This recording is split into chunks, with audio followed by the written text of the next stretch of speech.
So hello guys, welcome back to the channel. Today I'll be discussing a very interesting topic. So today I'll be discussing 5 simple tips for MBBS students in practicals and Viva. So these simple tips and steps will help you gain better marks, give you more confidence in passing the examination, and will give a overall good impression to the examiners that you are a good student. Many times students study a lot but they are not able to present whatever they have studied. So there are these simple tips which I found useful in my medical career. I want to share with you guys. So let's start. So first and foremost, the most important step in getting to your practicals and Viva is you have to speak loudly. Speak loudly and confidently.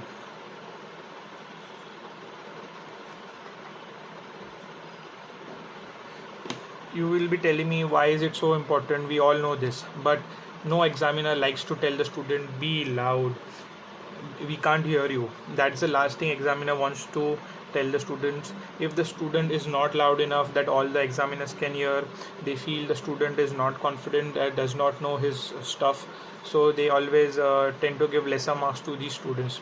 So always try to be as loud as possible so that all the whole classroom can hear you.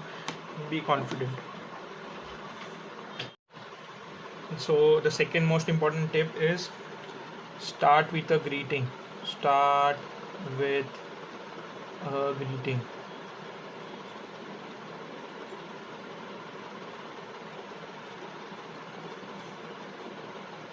So it could be in a form of a simple greeting like good morning, good afternoon ma'am, may I come in. Ask for permission before coming into the exam hall. Examiners could be discussing the previous student, discussing the marks, maybe having a quick sip of water, coffee, tea, whatever. So always when you're going in exam hall or in the doctor's cubicle, ask for permission, may I come in, and also start with the greeting as loudly as possible, good morning, good afternoon. That leaves you with a very good impression at the start of the exam.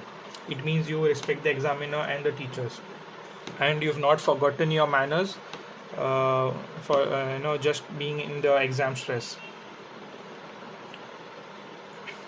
So the third most important tip is to always have a smile on your face, not be nervous, have a good body language. Good body language. So smiling means you having a good eye to eye contact with the examiner. Secondly, have a good body language, stand straight, okay, be dressed well, trim your hair, wear a nice shirt, wear polished shoes. If you're a female candidate, you can wear a traditional Indian clothing like a salwar kameez or whatever is comfortable for you. Avoid wearing very glitzy clothes, something which is very shiny, which is very revealing. Obviously it might not leave a good taste in your the marks the examiner might give you. You may be excellent student, but some examiners may just don't like these kind of things, so you can just avoid that for a particular day. Okay. The fourth and another important tip is always when you're answering any causes, like causes of fever, start with the common causes.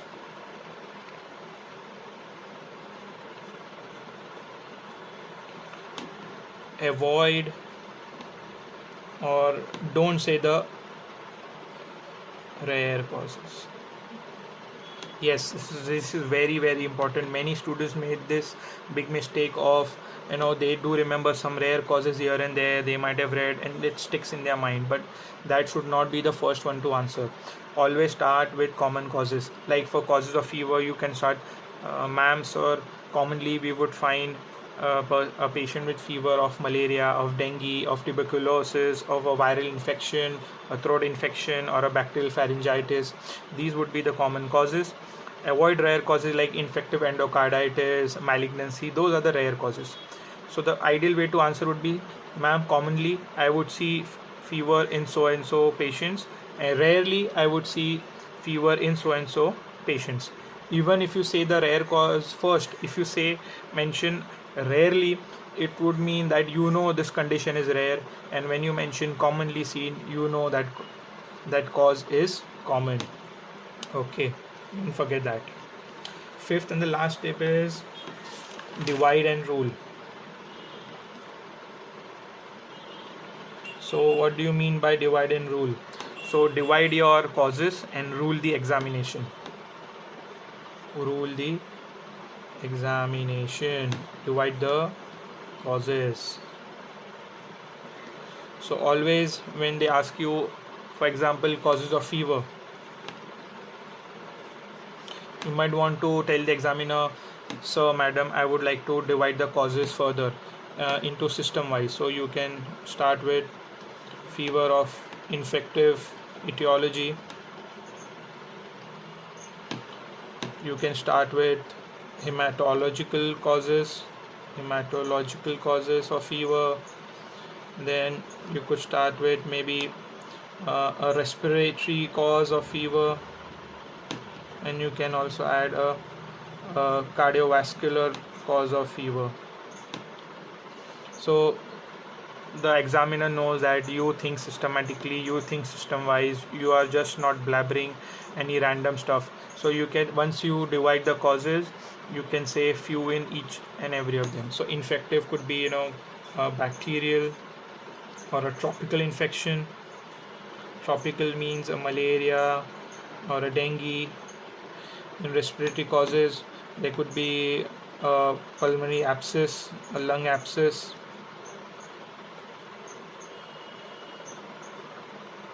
Okay, hematological could be blood malignancies. CVS cause could be infective endocarditis, and so on and so forth. Okay, you can also add a urological cause, could be a UTI or a pyelonephritis. So always dividing the causes helps you create a good impression on the examiner that you think system wise, you think systematically for each and every cause, and that is more important than just blabbering any causes randomly. So this is what helped me during the examination. Hope this helps you as well, and all the best, guys. Thank you for watching. Subscribe for more content.